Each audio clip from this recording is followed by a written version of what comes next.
Hello friends, welcome back to my channel. আজকে যে রেসিপিটি তোমাদের সাথে শেয়ার করব সেটা হচ্ছে আলু বড়ার ঝোল। আলু বড়ার ঝোলের জন্য যে উপকরণগুলো নিয়েছি, এই দেখো, টমেটো, আদা, কাঁচা লঙ্কা, এগুলো সব মিক্সিতে দিলাম, ভালো করে পেস্ট করে নেব। এদিকে দেখো নিয়েছি বয়েল করা আলু, কাঁচকলা, তার মধ্যে দিলাম পরিমাণ মতো বেসন, আর দেব লবণ, হলুদ, জিরা, ধনের গুঁড়ো এবং গোটা জিরা। এগুলো দিয়ে খুব ভালো করে চটকে নেব প্রথমে, তারপর খুব সুন্দর করে ফেটাতে হবে। ফেটানো যত সুন্দর হবে বড়া তত নরম হবে এবং ভেতরে সুন্দরভাবে জুস ঢুকে যাবে, তা না হলে কিন্তু বড়া শক্ত হয়ে যাবে। এই দেখো, প্যানে তেল দিয়ে এইভাবে বড়াগুলো সব আমি এপিট ওপিট করে লাল করে ভেজে নিলাম।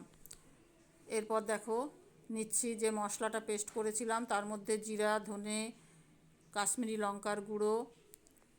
এই দেখো প্যানের মধ্যে তেল, ওই তেলের মধ্যেই দিলাম তেজপাতা আর গোটা জিরা, কয়েক পিস আলু। আলুগুলো ভালো করে ভেজে নিয়ে মশলাটা দিয়ে দিলাম এবং জল দিলাম।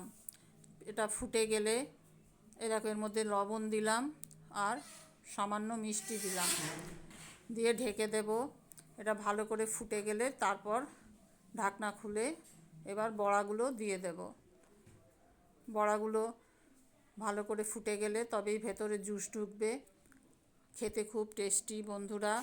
বাচ্চারা সবজি পছন্দ করে না, এইভাবে ঘুরিয়ে ফিরিয়ে করলে বাচ্চারাও খুব সুন্দর খাবে।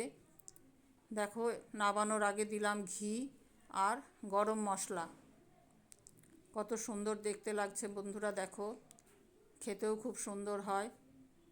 বন্ধুরা, তোমরা কমেন্ট করছো লাইক শেয়ার করার জন্য, অবশ্যই করব, তোমরাও করো।